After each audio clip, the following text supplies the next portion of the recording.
minutes. The Department of State has included the Lord's Resistance Army, LRA, on the terrorism exclusion list since 2001. In 2008, its leader, Joseph Kony, was designated as a specially designated global terrorist, SDGT.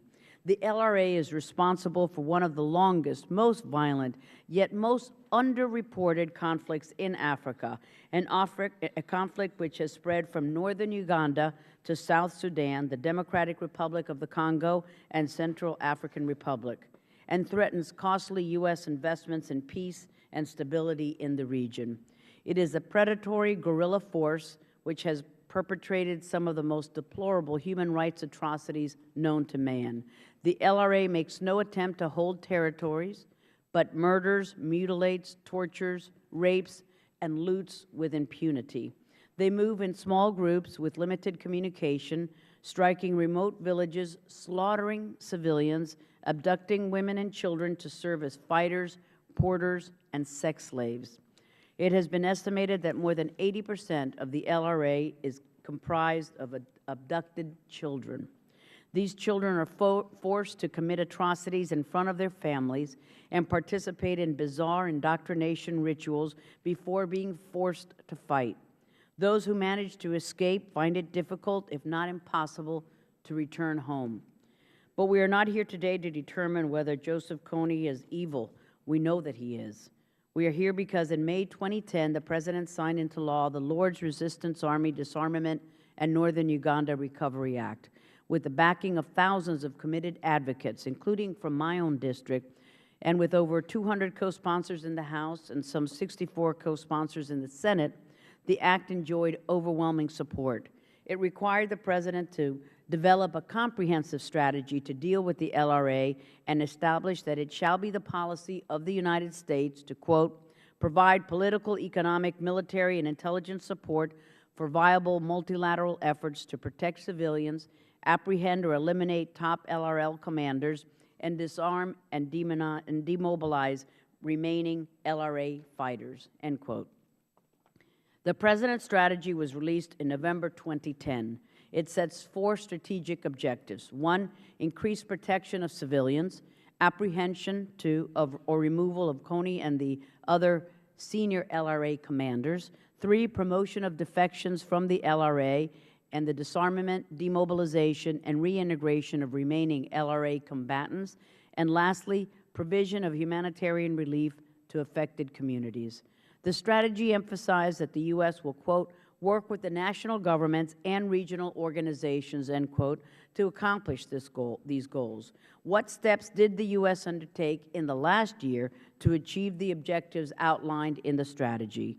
That is what we will be focusing on with our witnesses. Further, I would like to ask our distinguished witnesses to summarize for the committee what progress has been achieved toward meeting the strategic objectives before the President's recent announcement that U.S. troops were being deployed to Central Africa. On October 14, 2011, the President transmitted a report consistent with the War Powers Resolution, informing the Congress that, quote, in furtherance of the Congress's stated policy, I have authorized a small number of combat-equipped U.S. forces to deploy to Central Africa to provide assistance to regional forces that are working toward the removal of Joseph Kony from the battlefield, end quote. He further stated, quote, although the U.S. forces are combat-equipped, they will only be providing information, advice, and assistance to partner nation forces, and they will not themselves engage LRA forces unless necessary for self-defense, end quote. As the sole House Committee of Jurisdiction for the LRA Act and the primary committee of jurisdiction over the War Powers Act, it is incumbent upon us to ensure that this action complies with both the letter and the spirit of the law and further U.S. national security interests. Pertinent information related to this mission, such as the anticipated cost, the scope, the duration of the deployment, was omitted from the report to Congress.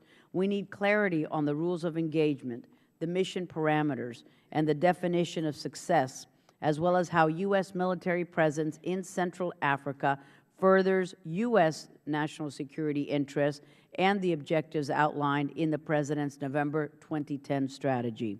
What is the precise nature of the assistance that will be provided to our partners, and how will these partners be vetted?